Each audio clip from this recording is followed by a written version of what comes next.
흙에서 시작된 신화 우바이드, 인류 최초의 낙원을 세우다. 이라크 남부의 광활한 습지대, 갈대밭 사이로 물이 흐른다.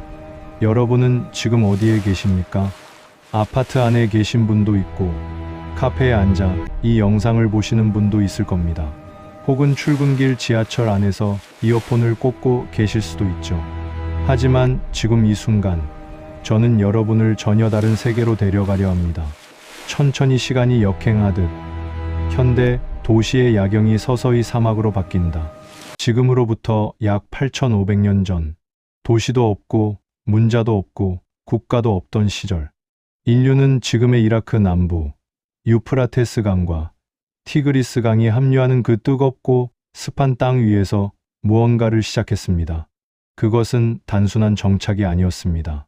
그것은 인류가 처음으로 우리는 여기서 영원히 살 것이다 라고 선언한 순간이었습니다. 흙에서 시작된 신화 우바이드, 인류 최초의 낙원을 세우다. 저는 오늘 여러분께 하나의 질문을 드리고 싶습니다. 인류 역사상 가장 위대한 발명은 무엇이었을까요? 불, 바퀴, 인터넷, 모두 훌륭한 대답입니다. 하지만 저는 감히 이렇게 말씀드리고 싶습니다. 인류 역사상 가장 위대한 발명은 바로 내일을 믿는 것이었습니다. 오늘 굶어도 내일 먹을 것을 위해 씨앗을 땅에 묻는 것. 지금 당장 편안한 동굴을 떠나 거친 강가에 첫 번째 돌을 쌓는 것. 눈에 보이지 않는 신에게 기도하며 풍년을 기원하는 것. 이 모든 것들은 사실 인류가 미래라는 개념을 발명했기 때문에 가능한 일이었습니다. 그리고 그 미래를 믿는 인류의 이야기가 시작된 곳, 그 최초의 무대가 바로 오늘 우리가 이야기할 우바이드 문명입니다. 자, 이제 시작해 봅시다. 성경의 창세기 본문이 천천히 화면을 가득 채운다. 성경 창세기 2장 8절은 이렇게 말합니다. 여호와 하나님이 동방의 에덴에 동산을 창설하시고 그 지으신 사람을 거기 두셨으며, 그리고 10절에서는 이렇게 덧붙입니다. 강이 에덴에서 흘러나와 동산을 적시고 거기서부터 갈라져 내 근원이 되었으니 네 개의 강, 그 중 2개의 이름이 특히 눈에 띕니다. 힛데겔과 브랏, 현대어로 번역하면 바로 티그리스와 유프라테스입니다. 흥미롭지 않으신가요?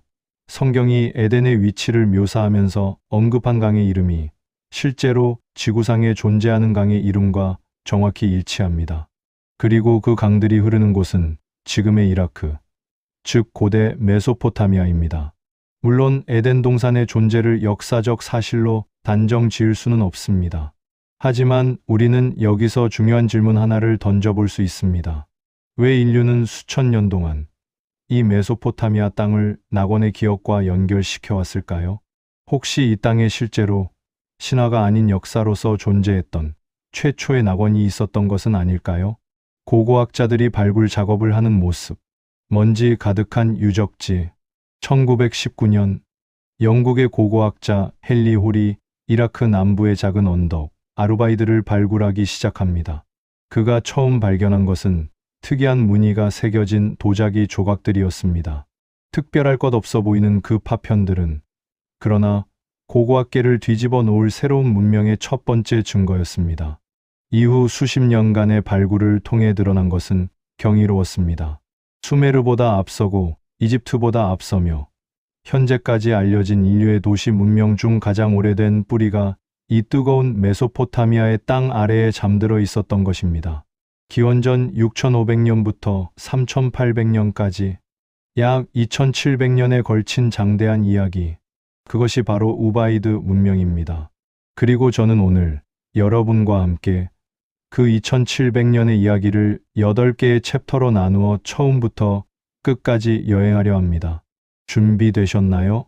기원전 6500년의 메소포타미아 남부 풍경이 펼쳐진다. 끝없는 갈대밭, 반짝이는 수면, 그리고 그 위에 갈대로 만든 소박한 집들. 자, 우리가 가장 먼저 만나야 할 사람들은 바로 우바이드의 첫 번째 세대입니다. 이들은 누구였을까요? 놀랍게도 우바이드 문명의 기원에 대해서는 아직도 학자들 사이에 논쟁이 진행 중입니다. 이들이 어디서 왔는지 정확히 알 수 없기 때문입니다. 일부 학자들은 이들이 메소포타미아 북부의 산악 지방에서 내려온 사람들이라고 주장합니다. 또 다른 학자들은 훨씬 더 흥미로운 주장을 합니다. 이들은 이전에 이 땅 어딘가에 살았지만 대홍수나 기후 변화로 인해 이주해온 선행 문명의 후손이라는 것이죠. 실제로 1929년 고고학자 레너드 울리가 메소포타미아의 고대 도시 우르를 발굴하다가 충격적인 발견을 했습니다. 문명의 지층 아래에서 약 3m에 달하는 완전히 깨끗한 충적토층을 발견한 것입니다.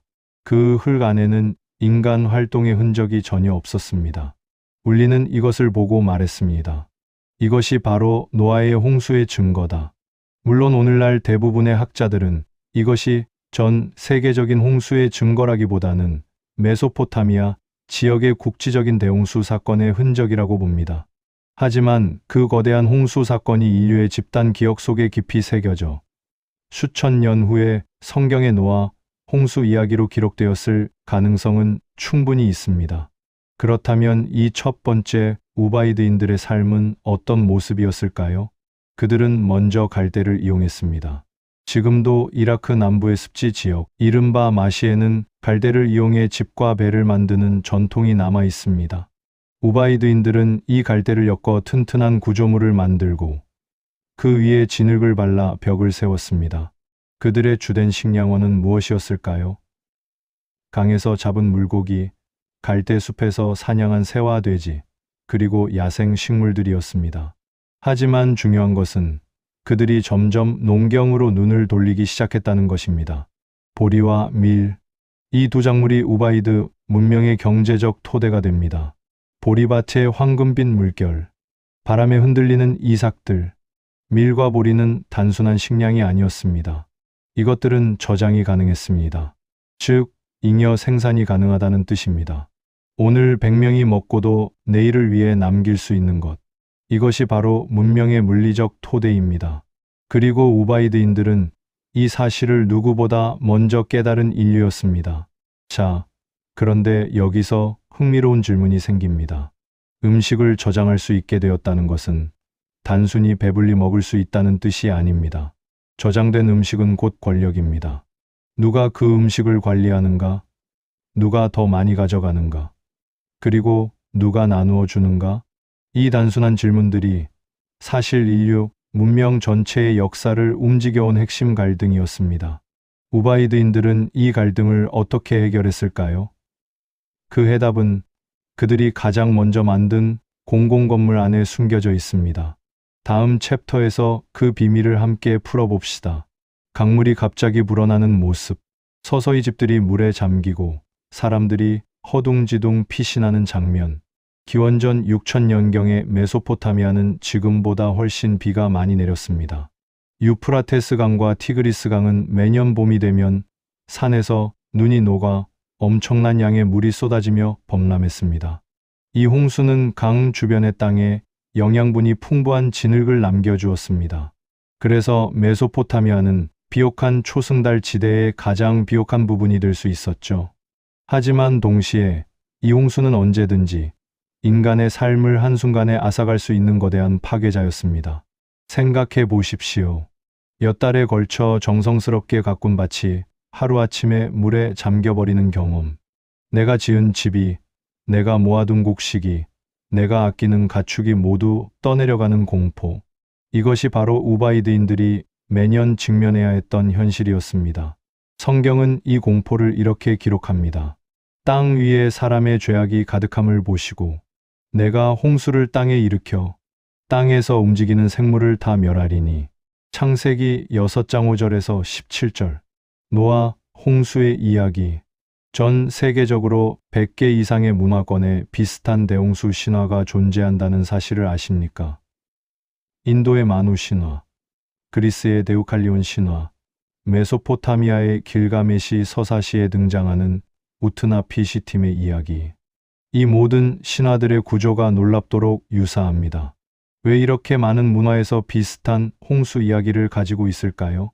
한 가지 강력한 가설은 이것이 실제 사건의 기억이라는 것입니다. 약 12,000년 전 마지막 빙하기가 끝나면서 해수면이 급격히 상승하고 많은 해안 지역이 물에 잠겼습니다. 메소포타미아 남부도 이 시기에 엄청난 환경 변화를 겪었을 가능성이 높습니다. 그 공포의 기억이 세대에서 세대로 전해지며 각 문화권의 신화 속에 녹아들었다는 것이죠. 그렇다면 우바이드인들은 이 공포에 어떻게 반응했을까요? 도망쳤을까요? 아닙니다. 체념했을까요? 그것도 아닙니다. 그들의 선택은 전혀 달랐습니다. 그들은 이렇게 생각했습니다. 물을 피할 수 없다면 물을 다스리자. 이 단순한 생각의 전환이 모든 것을 바꾸기 시작합니다. 처음에는 아주 작은 시도였습니다. 집 주변에 약간 높은 둑을 쌓는 것, 물이 넘치는 방향을 조금 틀어서 밭으로 향하게 하는 것, 비가 많이 올 때 고인 물을 다른 곳으로 빼는 작은 도랑을 파는 것. 하지만 이 작은 시도들이 쌓여가면서 우바이드인들은 점점 더 대담한 상상을 하기 시작합니다. 우리가 마음먹는다면 물 전체를 우리가 원하는 대로 흘릴 수 있지 않을까? 이것이 인류가 처음으로 자연을 제어할 수 있다고 믿기 시작한 순간입니다. 그리고 이 믿음은 인류 역사를 완전히 바꾸어 놓을 거대한 프로젝트의 시작이었습니다. 그런데 여기서 한 가지 놀라운 사실이 있습니다. 수로를 파는 것은 혼자서는 절대 할 수 없는 일입니다. 한 가족이 혹은 한 부족이 할 수 있는 일이 아닙니다. 수십 명, 수백 명이 함께 움직여야 합니다. 서로 다른 방향으로 달려가고 싶어 하는 사람들을 한 곳에 모으는 것. 내 밥보다 공동의 수로를 먼저 만들도록 설득하는 것. 이것이야말로 인류가 문명을 향해 넘어야 할 첫 번째, 그리고 가장 높은 장벽이었습니다. 우바이드인들은 이 장벽을 어떻게 넘었을까요? 그 답을 알기 위해선 우리가 그들이 파기 시작한 수로 이야기를 좀 더 깊이 들여다봐야 합니다. 작은 마을에서 시작해 점점 넓게 퍼져나가는 수로망. 고고학자들이 우바이드 유적지에서 발견한 것들 중에 가장 중요한 것 중 하나는 바로 수로 캐널의 흔적입니다. 이 수로들은 단순히 물을 끌어오는 도랑이 아니었습니다. 이것은 정교하게 계획된 시스템이었습니다. 주요 수로에서 가지를 치듯 작은 수로들이 뻗어나가 각각의 밭에 물을 공급하는 구조. 우리가 현대에도 사용하는 관계, 시스템의 기본 원리와 동일한 것이었습니다. 그런데 이 수로 시스템을 만들고 유지하기 위해서는 엄청난 조직력이 필요했습니다. 생각해 보십시오. 수로를 파는 작업은 수백 명의 노동력이 필요합니다. 그 사람들이 어디서 먹고 자야 하는지 계획해야 합니다. 어떤 수로를 먼저 파야 하는지 결정해야 합니다. 완성된 수로를 누가 관리하고 물을 어느 밭에 먼저 줄 것인지 조율해야 합니다. 이 모든 것은 누군가가 리더십을 발휘해야 가능한 일입니다. 고고학자들은 우바이드 시기의 취락 구조를 분석하면서 흥미로운 사실을 발견했습니다. 초기에는 비슷한 크기의 집들이 옹기종기 모여 있던 마을이 시간이 흐를수록 한 개의 큰 건물을 중심으로 주변의 작은 건물들이 배치되는 구조로 바뀌어 간다는 것입니다. 그 중심의 큰 건물은 바로 신전이었습니다. 지금은 수로 이야기를 좀 더 해봅시다. 수로가 완성된 이후의 변화는 그야말로 혁명적이었습니다. 먼저 생산량이 폭발적으로 증가했습니다. 비가 오는 계절에만 농사를 짓던 것에서 연중 내내 원하는 시기에 물을 공급받아 농사를 지을 수 있게 되었습니다. 수확량은 몇 배, 아니 수십 배로 늘어났습니다. 다음으로 전문화가 시작되었습니다. 이전에는 모든 사람이 먹기 위해 직접 농사를 지어야 했습니다. 하지만 수로가 생기고 잉여 식량이 쌓이자 모든 사람이 농사에 매달릴 필요가 없어졌습니다. 어떤 사람은 도자기를 만들고, 어떤 사람은 집을 짓고, 어떤 사람은 교역을 담당할 수 있게 된 것입니다. 그리고 이 전문화가 또 다른 혁신을 낳습니다. 도자기를 전문으로 만드는 사람은 더 좋은 도자기를 만드는 법을 연구합니다. 집을 짓는 사람은 더 튼튼하고 편안한 집을 설계합니다. 교역을 하는 사람은 더 먼 곳까지 이동하며 새로운 물건과 아이디어를 가져옵니다. 이것이 바로 기술 혁신이 시작되는 과정입니다. 수로 하나가 이 모든 변화의 시작점이었습니다. 우바이드 채색 토기의 실제 사진들, 검은 기악 무늬가 새겨진 붉은빛 도자기들. 여기서 잠깐 우바이드 문명의 상징이라 할 수 있는 채색 토기에 대해 이야기하지 않을 수 없습니다. 우바이드 도자기는 정말 아름답습니다. 붉은 점토 위에 검은색 광물 안료로 그려진 기하학적 문양들, 삼각형, 마름모, 체크 패턴, 물결 무늬. 이 도자기들이 발견된 지역의 분포를 지도에 표시해 보면 정말 놀라운 그림이 나옵니다. 메소포타미아 남부에서 시작된 이 도자기 양식이 북으로는 현재의 터키, 동으로는 이란, 서로는 시리아, 그리고 남으로는 아라비아 반도와 페르시아만 연안까지 퍼져 있습니다. 이것은 무엇을 의미할까요? 우바이드인들이 놀라울 정도로 넓은 교역 네트워크를 구축했다는 것입니다. 그들은 단순히 마을에서 마을로 물건을 교환하는 수준을 넘어 수천 킬로미터 떨어진 곳까지 교역을 한 것입니다.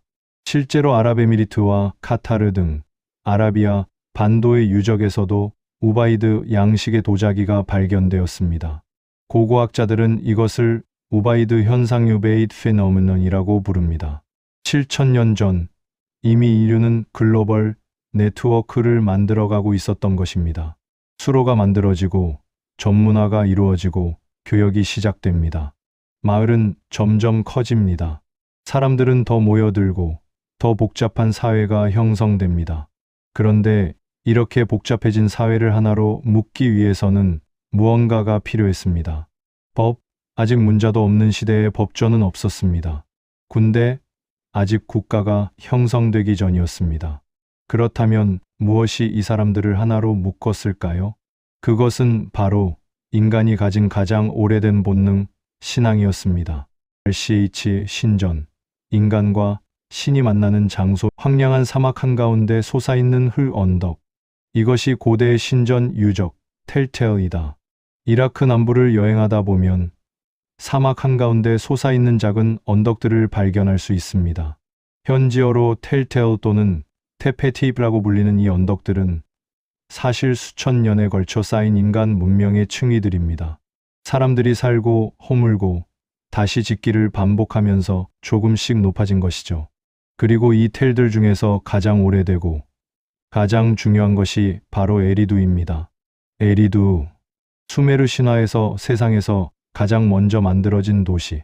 수메르의 왕명록은 이렇게 시작합니다.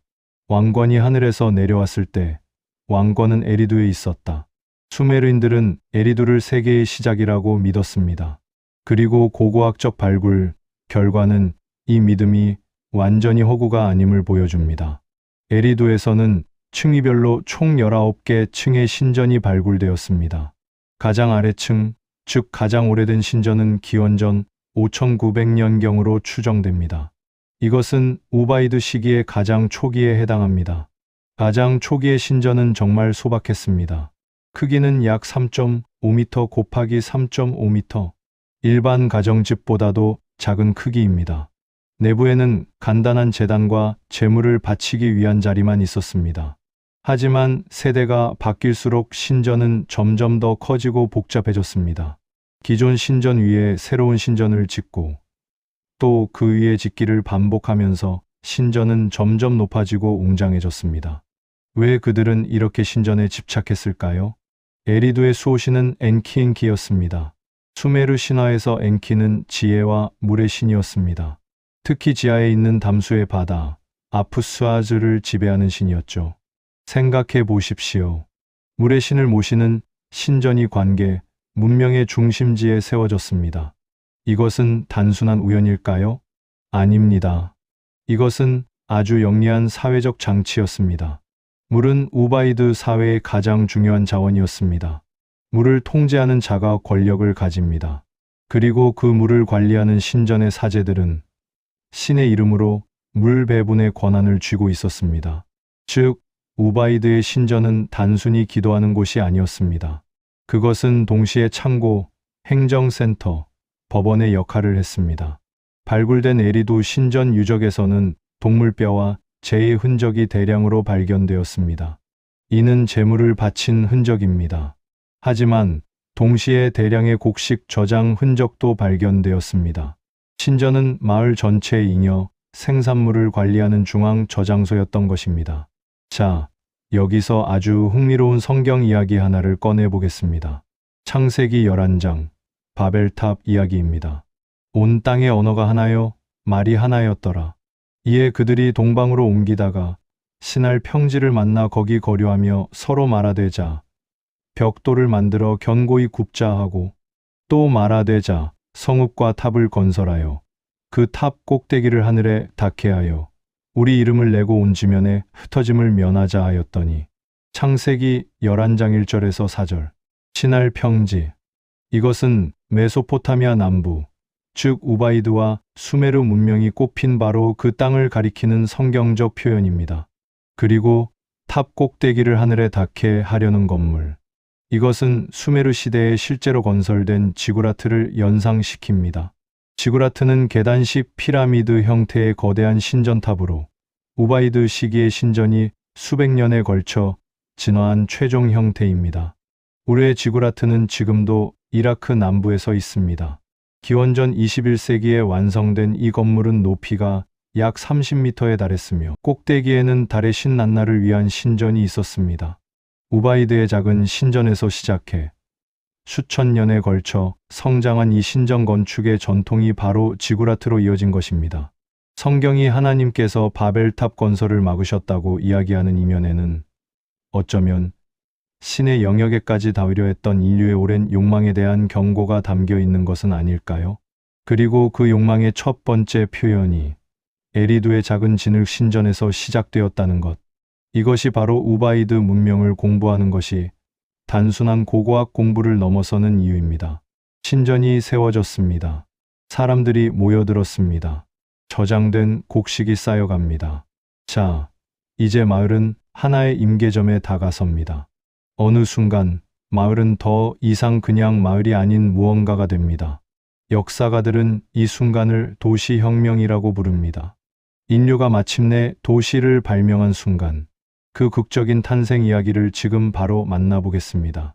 도시, 문명의 완성을 발견하다. 여러분, 도시란 무엇일까요? 단순히 사람이 많이 모인 곳? 아닙니다. 사회학자들과 고고학자들은 도시를 정의하기 위해 몇 가지 기준을 제시합니다. 첫째, 일정 규모 이상의 인구. 둘째, 직업의 전문화. 셋째, 잉여 생산과 그것을 관리하는 시스템. 넷째, 기념비적 건축물. 다섯째, 사회적 계층의 분화. 에리두가 이 기준들을 충족시킨 것은 기원전 5000년에서 4500년경으로 추정됩니다. 이 시기의 에리두에는 수천 명의 인구가 거주했습니다. 농부, 어부, 도자기 장인, 건축가, 상인, 신전의 사제, 그리고 이 모든 것을 관리하는 행정가들. 서로 다른 일을 하는 사람들이 하나의 공간에서 어우러지며 살아갔습니다. 이것은 인류 역사상 처음 있는 일이었습니다. 고고학자들은 에리두에서 수많은 흥미로운 유물들을 발굴했습니다. 정교하게 제작된 어망추들, 대량의 물고기 뼈들 신전에 바친 제물의 흔적, 화려한 채색 도자기, 그리고 놀랍게도 점토로 만든 낫들. 이 낫들은 실제로 사용한 것이 아니라 신전에 봉헌한 것으로 보입니다. 즉, 농업의 도구가 신성한 물건으로 숭배되기 시작한 것입니다. 먹여 살리는 도구가 종교의 영역으로 들어온 것이죠. 이것은 농업과 신앙, 경제와 종교가 완전히 통합된 우바이드 문명의 특성을 잘 보여줍니다. 자, 잠깐 정말 흥미롭고 조금은 미스터리한 이야기를 해보겠습니다. 우바이드 유적에서는 독특한 점토 인물 조각들이 발견됩니다. 그런데 이 조각들의 특이한 점은 사람의 몸에 파충류를 연상시키는 얼굴을 가지고 있다는 것입니다. 길쭉한 머리, 아몬드 모양의 눈, 납작한 코. 논란이 되는 우바이드 파충류 인간 토우의 클로즈업. 이 조각들은 인터넷상에서 온갖 음모론의 재료가 되기도 했습니다. 파충류 외계인, 비밀 결사의 증거 같은 이야기들이 돌아다니죠. 하지만 학자들의 설명은 훨씬 현실적이고 흥미롭습니다. 이 조각들은 아마도 신이나 신화적 존재를 표현한 것으로 보입니다. 수메르 신화에는 인간과 다른 존재, 반신반인적 존재들이 많이 등장합니다. 에리두의 수신 엔키는 종종 반인반어의 모습으로 표현되기도 했습니다. 우바이드의 파충류 인간상도 이런 맥락에서 이해할 수 있을 것입니다. 혹은 이것들이 당시의 샤먼이나 사제의 복장을 입은 인물을 표현한 것이라는 설도 있습니다. 의식을 집행할 때 파충류나 동물의 형상으로 분장했을 가능성이죠. 어떤 해석이 맞든 이 조각들은 우바이드인들이 이미 추상적 사고와 상징적 표현을 할 수 있었음을 보여줍니다. 이것은 단순한 기술의 발전이 아닙니다. 인류의 정신적 진화입니다. 자, 지금까지 우리는 우바이드 문명의 탄생과 성장을 함께 지켜봤습니다. 늪지대의 개척자들이 수로를 파고 신전을 세우고 도시를 건설하는 장대한 여정이었습니다. 하지만 모든 위대한 문명에는 반드시 그림자가 따릅니다. 빛이 강할수록 그림자는 더 짙어지는 법이죠. 우바이드 문명이라는 찬란한 빛 뒤에 숨어 있는 그림자. 그 이야기를 피하지 않고 정직하게 들여다볼 시간입니다. 문명의 대가, 빛과 그림자, 화려하게 장식된 신전과 그 아래에서 묵묵히 벽돌을 나르는 사람들. 인류학자 마셜 살린스는 수렵 채집인들을 가리켜 최초의 풍요 사회라고 불렀습니다. 조금 의외적이지 않습니까? 우리는 흔히 수렵 채집인들의 삶이 힘들고 불안정했다고 생각합니다. 하지만 실제 연구에 따르면 수렵 채집인들은 하루 평균 4시간에서 5시간만 일해도 충분한 식량을 얻을 수 있었습니다. 나머지 시간은 휴식, 사회적 교류, 놀이에 사용했죠. 그렇다면 문명은 오히려 인류를 더 불행하게 만든 것일까요? 물론 문명이 가져온 혜택은 분명히 있습니다. 의료, 안전, 지식의 축적, 예술. 하지만 동시에 문명은 이전에 없던 새로운 문제들을 만들어냈습니다. 고고학자들이 우바이드 시기의 무덤들을 분석했을 때 흥미로운 패턴이 발견되었습니다. 초기 우바이드 무덤들은 비교적 비슷한 부장품을 가지고 있었습니다. 하지만 후기로 갈수록 부장품의 양과 질이 극명하게 갈리기 시작합니다. 어떤 무덤에는 정교한 도자기, 금속 장신구, 귀한 수입품들이 가득한 반면 어떤 무덤에는 아무것도 없습니다. 이것은 무엇을 의미할까요? 바로 계급 사회의 형성입니다. 잉여 생산물이 생기자 누군가는 더 많이 가지고 누군가는 덜 가지게 되었습니다. 신전을 관리하는 사제들, 수로 시스템을 감독하는 행정가들, 먼 곳과의 교역을 장악한 상인들이 사회의 상층부를 차지하기 시작했습니다. 이 지점에서 성경의 이야기가 다시 한번 울림을 줍니다. 창세기 3장, 에덴 동산에서의 추방 이야기입니다. 하나님은 아담에게 말씀하십니다. 땅은 너로 말미암아 저주를 받고 내가 흙으로 돌아갈 때까지 얼굴에 땀을 흘려야 먹을 것을 먹으리니. 창세기 3장 17절에서 19. 에덴에서 추방된 인간은 이제 땀 흘려 일해야 합니다. 더 이상 자연의 풍요 속에서 무의도식할 수 없게 된 것이죠. 이것이 바로 수렵 채집 생활에서 농경 문명 생활로의 전환을 상징하는 것은 아닐까요? 에덴이라는 수렵 채집의 낙원에서 추방된 인류가 메소포타미아라는 농경의 땅에서 땀 흘려 살아가야 하는 현실. 우바이드 문명은 바로 그 추방된 인간의 이야기인 셈입니다. 우바이드 후기로 갈수록 또 다른 불길한 징조가 나타납니다. 바로 방어 시설의 등장입니다. 초기 우바이드 취락지에는 방어 목적의 구조물이 없었습니다. 하지만 시간이 흐를수록 일부 취락지에서 두꺼운 외벽과 방어적 구조물의 흔적이 발견되기 시작합니다. 이것은 무엇을 의미할까요? 누군가를 막아야 할 위협이 생겼다는 뜻입니다. 지킬 것이 생겼다는 뜻이기도 하죠. 문명이 가져온 풍요는 동시에 약탈의 대상이 되었습니다. 갈등이 시작된 것입니다. 가인과 아벨의 이야기가 여기서 또 떠오릅니다. 성경은 인류 최초의 살인을 농경인 가인과 목축인 아벨 사이의 갈등으로 묘사합니다. 정착 농경 문명과 유목 문명 사이의 충돌. 이것은 단순한 신화가 아닌 실제 역사의 패턴이었습니다. 우바이드의 정착 농경인들과 그 주변의 유목 세력들 사이에 어떤 충돌이 있었는지 우리는 그 세세한 내용을 알 수 없습니다. 하지만 그 갈등의 흔적은 고고학적 지층 속에 분명히 남아 있습니다. 자, 이제 우바이드 문명은 하나의 기로에 서게 됩니다. 내부의 불평등, 외부의 위협, 그리고 끊임없이 변화하는 환경. 이 모든 압력 속에서 우바이드 문명은 어떤 길을 선택했을까요? 사라졌을까요? 무너졌을까요? 아닙니다. 그들은 완전히 다른, 그리고 훨씬 더 대담한 선택을 합니다. 그 선택이 무엇인지 함께 확인해 보겠습니다. 사라진 것이 아니라 흐르는 것이다. 기원전 4000년경, 우바이드 문명은 서서히 다른 것으로 변해갑니다. 고고학자들은 이 시기를 우바이드 시대의 종말이라고 부릅니다. 하지만 이 말이 오해를 일으킬 수 있습니다. 우바이드는 외부의 침략에 의해 갑자기 멸망한 것이 아닙니다. 화산, 폭발이나 전염병으로 한순간에 사라진 것도 아닙니다. 우바이드는 서서히, 그리고 자연스럽게 다음 단계로 진화했습니다. 그 다음 단계의 이름은 바로 우루크 시대입니다. 우루크. 성경에서는 에렉이라는 이름으로 등장하는 이 도시는 우바이드의 에리두를 훨씬 뛰어넘는 규모로 성장합니다. 기원전 3500년경의 우루크는 인구가 약 4만에서 8만 명에 달했을 것으로 추정됩니다. 이것은 당시 지구상에서 가장 큰 도시였습니다. 면적은 6제곱킬로미터, 도시 전체를 9.5km의 성벽이 둘러쌌습니다. 그리고 이 우루크 시대에 인류 역사상 가장 중요한 발명 중 하나가 탄생합니다. 바로 문자입니다. 기원전 3400년에서 3200년 사이, 우루크에서 최초의 문자 기록이 등장합니다. 처음에는 단순한 그림 문자였지만 점점 발전하여 서령 문자가 됩니다. 흥미로운 것은 이 최초의 문자 기록이 무엇에 관한 것이었냐는 겁니다. 철학적 사상, 종교적 교리 아닙니다. 맥주 제조 방법과 곡식 배분 기록이었습니다. 네, 인류 최초의 문자 기록은 행정적, 경제적 목적을 위한 것이었습니다. 누가 얼마만큼의 보리를 가져갔는지, 신전 창고에 얼마나 많은 곡식이 있는지를 기록하기 위해 문자가 발명된 것입니다.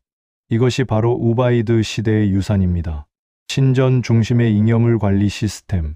그 시스템이 점점 복잡해지면서 결국 문자라는 혁신적인 도구의 탄생을 이끌어낸 것이죠. 수메르 문명이 꽃을 피우면서 그들은 자신들이 살아온 땅과 그 땅의 역사에 대한 위대한 이야기들을 기록합니다. 그 중 가장 유명한 것이 바로 길가메시 서사시 에펙 of 길가메시입니다. 이 서사시는 영웅 길가메시의 모험 이야기인데 그 안에 우리에게 아주 익숙한 이야기가 담겨 있습니다. 바로 대홍수 이야기입니다. 신들이 인류를 멸망시키기 위해 거대한 홍수를 일으키기로 결정합니다. 하지만 그중 한 신이 우트나피시팀이라는 인간에게 몰래 경고합니다. 우트나피시팀은 거대한 배를 만들고 모든 생물을 한 쌍씩 배에 싣습니다. 홍수가 끝난 후 새를 날려보내 땅이 드러났는지 확인합니다. 노아의 이야기와 얼마나 닮았습니까? 성경의 노아, 홍수 이야기와 길가메시 서사시의 홍수 이야기는 놀라울 정도로 구조가 비슷합니다. 학자들은 이것이 같은 역사적 사건에 대한 두 문화의 다른 기록일 가능성이 높다고 봅니다. 그리고 그 역사적 사건의 배경이 바로 메소포타미아, 우바이드인들이 살았던 바로 그 땅입니다. 우바이드인들이 경험했던 거대한 홍수의 기억이 수천 년에 걸쳐 수메르의 신화로 그리고 성경의 이야기로 전해진 것은 아닐까요? 문명은 사라져도 그 기억은 이야기 속에 살아남습니다.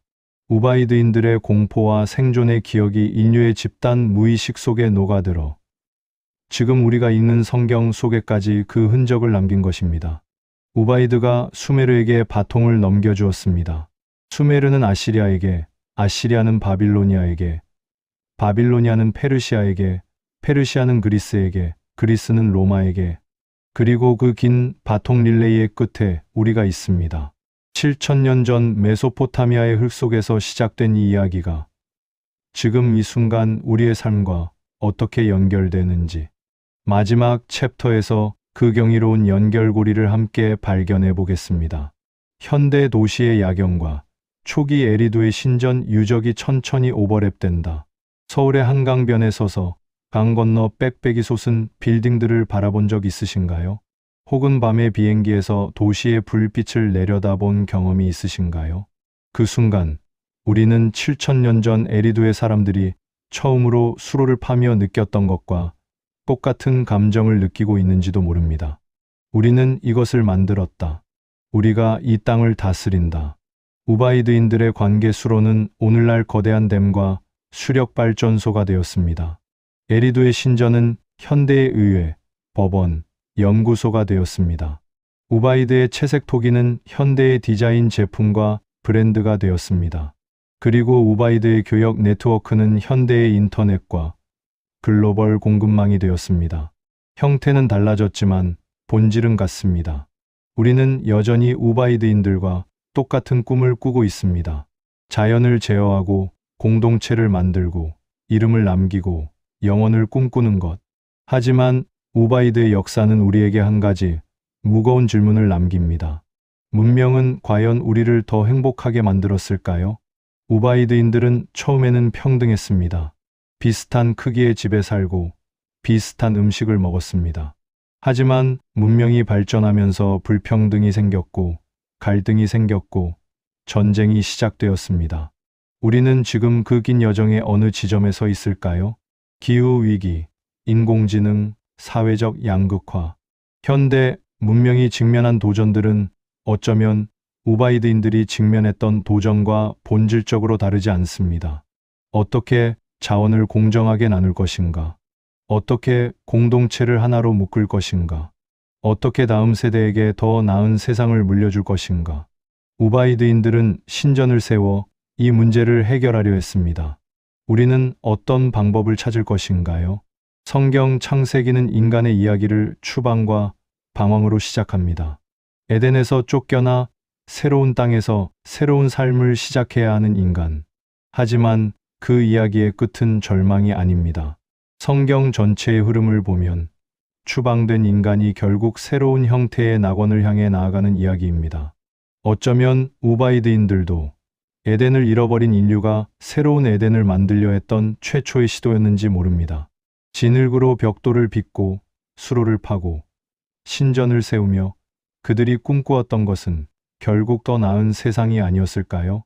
해가 지는 유프라테스강, 강물 위로 황금빛 노을이 번진다. 오늘 우리는 7,000년의 시간을 함께 여행했습니다. 늪지대에서 물고기를 잡던 첫 번째 우바이드인들로부터 수로를 파고 신전을 세우고 도시를 만들며 인류 문명의 토대를 쌓은 이들의 이야기, 그리고 그 이야기가 성경의 에덴 동산, 노아의 홍수, 바벨탑의 이야기와 어떻게 연결되는지. 고고학자들은 유물을 발굴할 때 아주 조심스럽게 흙을 털어냅니다. 수천 년의 먼지를 한 겹 한 겹 걷어내면서 과거의 사람들이 남긴 흔적을 드러냅니다. 저는 오늘 여러분과 함께 그 먼지를 조심스럽게 털어내는 작업을 했습니다. 그 먼지 아래에서 우리가 발견한 것은 무엇이었나요? 단순한 토기 조각이 아니었습니다. 수로의 흔적이 아니었습니다. 그것은 바로 우리 자신이었습니다. 7,000년 전 메소포타미아의 뜨거운 태양 아래서 첫 번째 벽돌을 쌓았던 그 사람들의 손에서 지금 우리가 키보드를 두드리고 스마트폰을 들고 있는 이 손으로 이어지는 기나긴 연결고리, 다양한 현대인들의 모습, 밭을 갈고 공장에서 일하고 컴퓨터 앞에 앉아 있는 사람들. 우리는 모두 우바이드의 후예들입니다. 우리 안에는 여전히 그들의 유전자가 흐릅니다. 더 나은 내일을 위해 오늘을 희생하는 것. 함께 힘을 모아 혼자서는 불가능한 일을 해내는 것. 눈에 보이지 않는 미래를 위해 땀 흘려 일하는 것. 이것이 우바이드인들이 우리에게 남긴 가장 위대한 유산입니다. 에리두 유적지의 현재 모습. 황량하지만 어딘가 경건한 느낌. 이라크 남부의 사막 한가운데 지금도 에리두의 유적이 서 있습니다. 바람에 깎이고 햇볕에 바래진 그 흙더미 위에 서면 7,000년의 시간이 파도처럼 밀려온다고 합니다. 그 땅을 밟으며 현지 발굴 팀장이 이런 말을 남겼다고 합니다. 이곳에서 흙 한 줌을 쥐면 인류의 모든 이야기가 손 안에 들어오는 느낌이다. 여러분, 오늘 이 이야기가 여러분 마음속에 작은 씨앗 하나를 심었기를 바랍니다. 우리가 사는 이 세계가 어디서 왔는지, 우리가 매일 반복하는 일상이 실은 얼마나 오랜 인류의 노력 위에 서 있는지, 그리고 우리가 지금 여기서 하는 작은 선택들이 7,000년 후의 후손들에게 어떤 이야기로 기억될지, 우바이드인들은 우리에게 무언가를 남겨주었습니다. 이제 우리 차례입니다. 우리는 다음 세대에게 무엇을 남겨줄 것인가요? 우바이드 문명 기원전 6500년에서 3800년, 메소포타미아 남부, 인류 최초의 도시 문명, 그리고 우리 모두의 이야기. 여기까지 함께 해주셔서 진심으로 감사합니다. 오늘 다룬 우바이드 문명은 사실 아직도 미스터리가 가득한 분야입니다. 발굴이 계속되고 연구가 쌓이면서 새로운 사실들이 계속해서 밝혀지고 있습니다. 오늘 영상이 도움이 되셨다면 구독과 좋아요 부탁드립니다. 그것이 이 채널이 더 깊은 역사의 강을 계속 탐험할 수 있는 힘이 됩니다. 댓글로 여러분의 생각을 나눠주세요. 우바이드 문명에 대해 가장 인상 깊었던 부분은 무엇이었나요? 혹은 다음에 더 깊이 다루었으면 하는 주제가 있다면 알려주세요. 요사이 미국과 이란의 전쟁을 지켜보면서 많은 생각이 듭니다. 수메르 문명보다 더 앞선 BC 6500년에서 3800까지의 우바이드 문명을 알게 되었습니다. 정말로 내 자신은 어디서 왔는가? 누구인가? 다음 시간에 뵙겠습니다. 감사합니다.